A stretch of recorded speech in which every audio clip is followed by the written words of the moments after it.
You still haven't learned that's love, spending all the time. Jim Capaldi classic, That's Love, is playing on Fierce Heart. With an AM radio voice on you. Yeah, I love this album. It's one of my favorites. And one of my favorite sappy love tunes, as it is my wife and I, our 23rd anniversary today. So anyways, and I know that I could never live without you, good. See, I went in the chorus, so I'd start singing. All through the good times and through the bad times.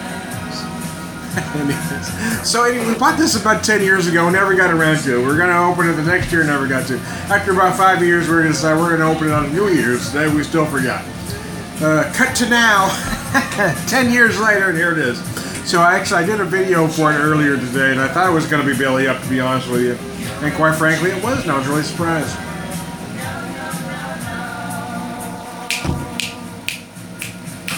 You'll never change the world. My two favorite sappy love tunes are this one and George Harrison, You. Those are my absolute two favorites. Now, I have other favorites, but those two, in my opinion, stand above all others. Jim Capaldi, That's Love, and George Harrison, those two are just brilliant, both musically and lyrically. I've let this sit in my fridge for a few hours, so some of the carbonation has gone down, but I'm surprised that the flavors are still there after a decade of being cool, being chilled, being warm, being chilled, being warm. I got, this was a relatively inexpensive bottle of wine in the first place, $8.99. Of course, this was 10 years ago, so that might be, what, a 15 bottle now? Yes. But yeah, I mean, my hat's off to St. James. I mean, I know pretentious wine drinkers would poo-poo what I'm doing here. But the point I'm trying to make is I don't think it's lost a step over a decade.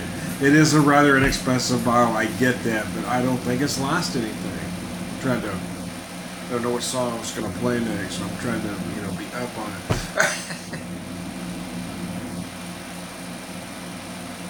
Jim Capaldi, That's Love.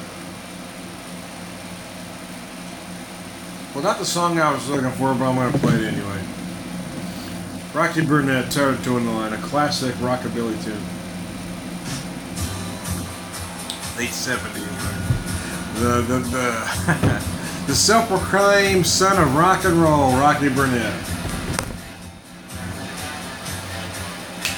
There seems to be confusion about the time. There was a Jeopardy clue a while back. I can't remember what they said, but they were talking about the origin of rockabilly, and they attributed it to Elvis Presley. No, they were wrong.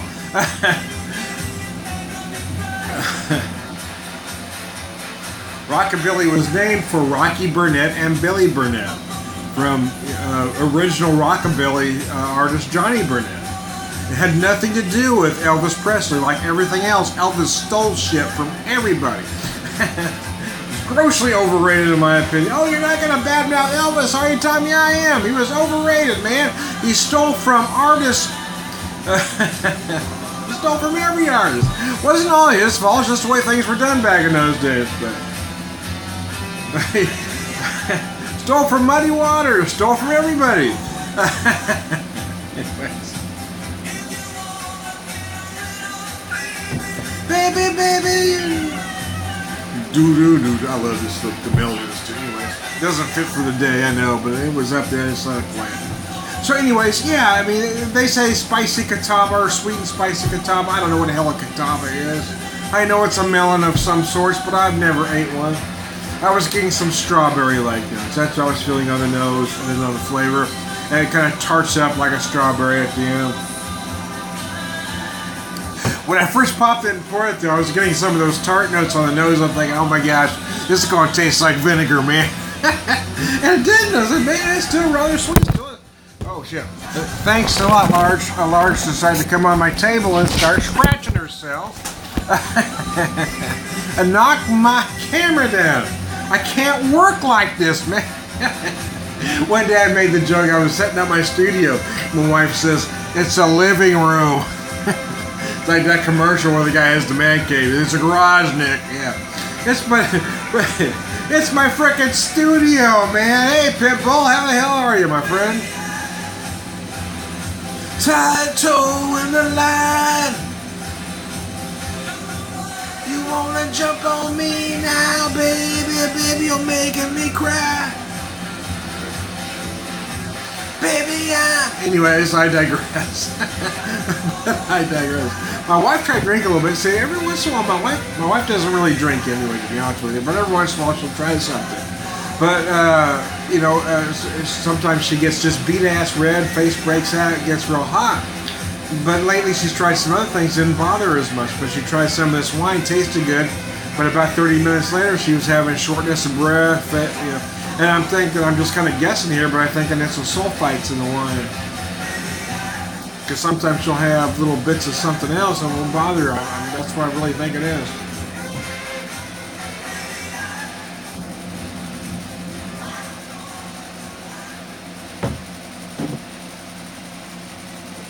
Bear with me just a second here as my song ends here. J.D. Souther, You're Only Lonely. No, I don't want to go in that direction. Song I'm looking for, but I can't find it.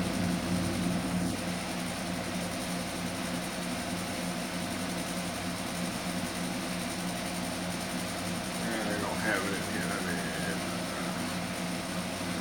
I picked the wrong song next, now I'm all out of whack here.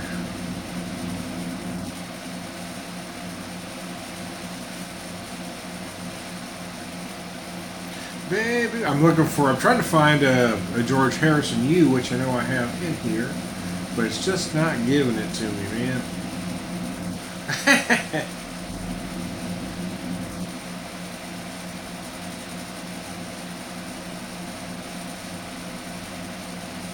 Oh, let's play that one. That's a good sappy tune. Susie Quattro, Greg Norman, Stumbling In. Trying to answer our anniversary, I'm going to go sappy tunes, right?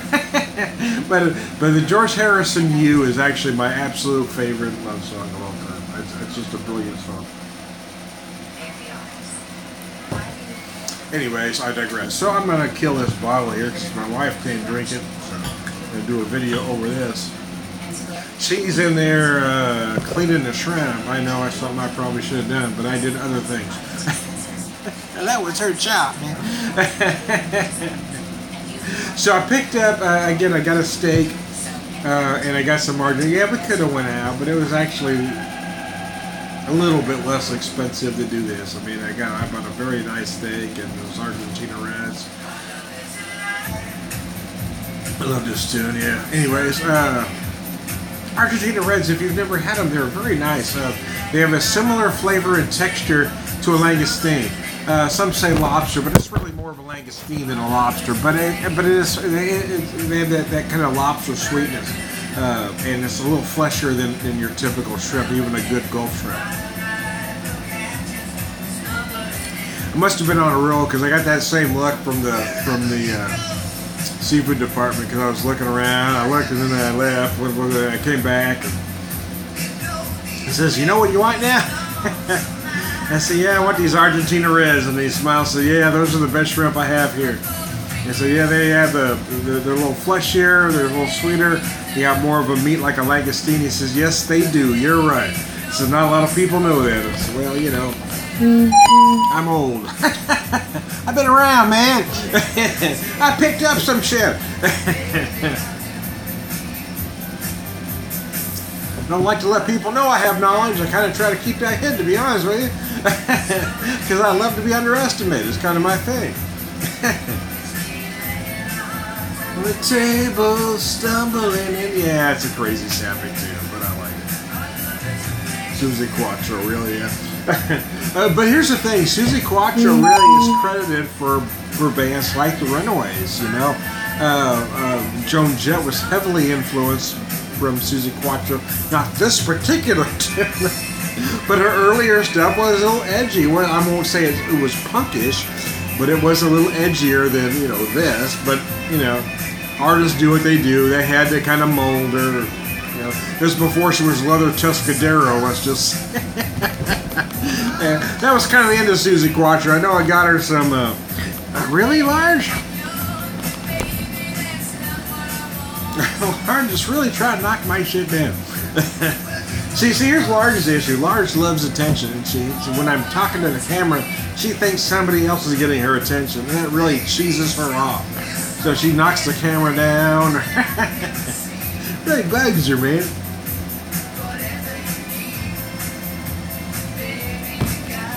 Oh, biscuits and gravy. Love is alive, and so it begins. Now hearts on the table, stumbling. You're being treated to the smooth sounds of hairy nipples. That's my lounge singer persona, hairy nipples. See, the beer whisperer is my, my alcohol persona, beer whisperer. But when I do stuff like this, I turn into hairy nipples. That's my lounge singer persona. I wish I got a powder blue shirt, but I wish I had I want to get a 70s powder blue suit I could dress up in and do videos as hairy nipples. A lounge singer, I like the Bill Murray character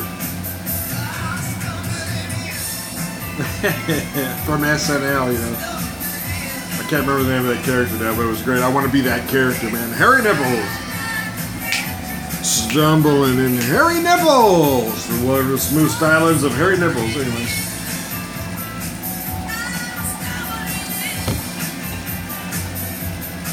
Fresh T-bone, nice. See, I've got T-bone myself, man. That's what I'm doing here. So I picked this one out. I've told this story 100 times already, Pitbull, but since I'm thinking maybe you haven't heard it, I picked out this.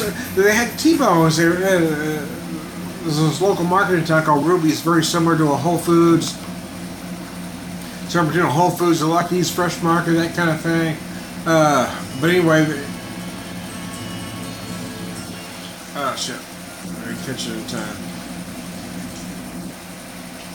Oh, biscuits. I hate when that happens.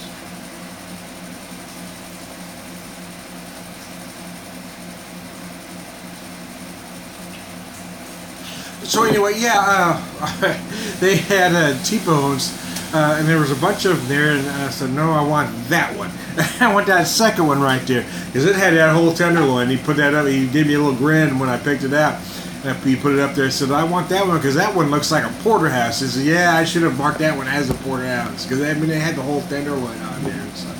Because most of them were snipped right there. You had that just a little strip there, but that one had the whole tenderloin. I want that one, man. That's mine right there. Had nice marbling on the strip side, which I like. But actually, to be honest with you, my absolute favorite steak is a...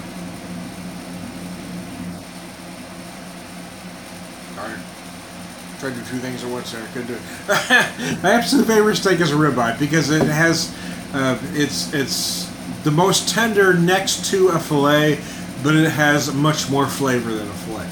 But I do like, if you get a T-bone, you've got that strip section, which is not quite as chewy as a sirloin, not quite as tender as a ribeye, but it's sort of somewhere between a sirloin and a ribeye. So you get that nice strip steak with the whether you want to call it New York or Kansas City strip, depending on where you're from, man. And then you got that nice tenderloin area. So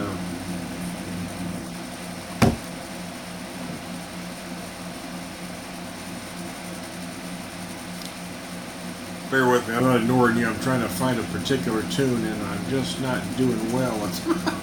Shit just ain't working for me right now.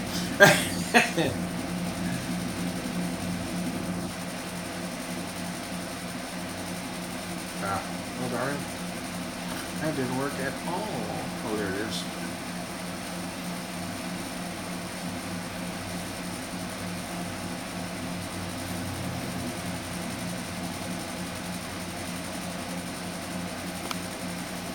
There, finally got to the tune. Son of a biscuit. I had him in my queue and somehow I got taken out, and I can't figure out what the heck happened. And I had to do a little search there. Sorry about that. My apologies for their frivolity. Anyway, let me finish this wine up and be done with this particular bottle after 10 years. It didn't have to stay here. It didn't have to go home, but it can't stay here anymore. It just had to go, man. I got to be honest with you. I have to applaud the quality of St. James products. I mean, again, it's a relatively inexpensive bottle to start with, and it went through a lot of abuse over a decade, and it's still as good as it probably was when it was bottled, man. I mean, there's nothing off about it. Still a semi-sweet sparkling wine, man. Oh, see, why this song works is its simplicity. It's perfect, both musically and lyrically.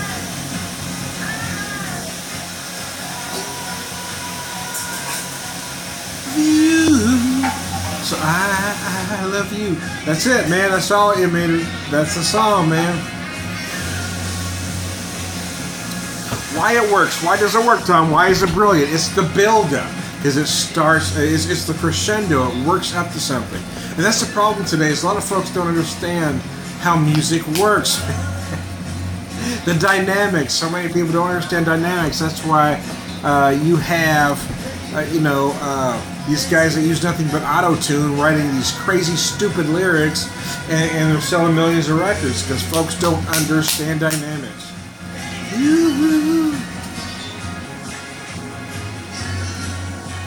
Simple isn't necessarily bad if it's done the right way, and this song is done the right way. It is simple lyrically, but not musically. The music is very complex, man. It builds up to a certain point. I'm telling you all that I must be dreaming. Anyways, I digress.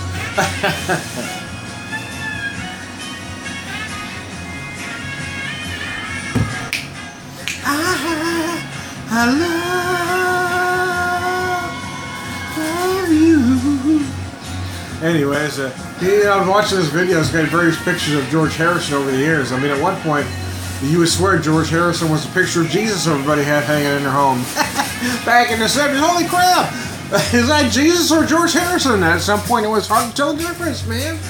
I could have a shot at George Harrison about 1975. Looks just like Jesus. Well, at least a long-haired, blue-eyed Jesus that most people want to say.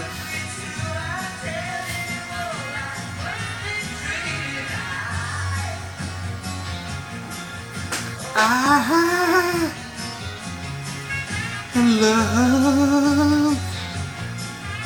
love.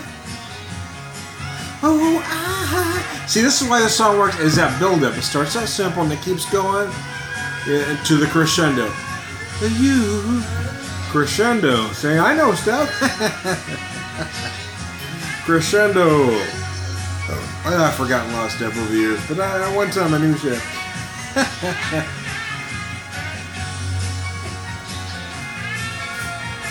Anyways, I hope you're having a good time. I ran this video a lot longer than I really need to. But sometimes you gotta do what you gotta do. I am Tom, the sparkling wine whisperer.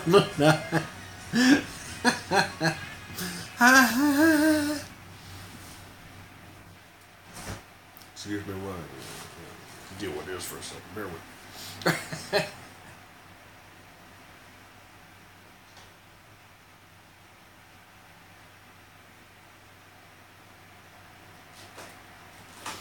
I'll end this as I'm wrapping this up. I'll put on Al Stewart song on the radio. Smooth stylings of Harry Nipple. Anyways, I am Tom, the sparkling wine whisperer tonight. Prolific, whatever drinker. Whatever alcohol evangelist. Purveyor of wisdom.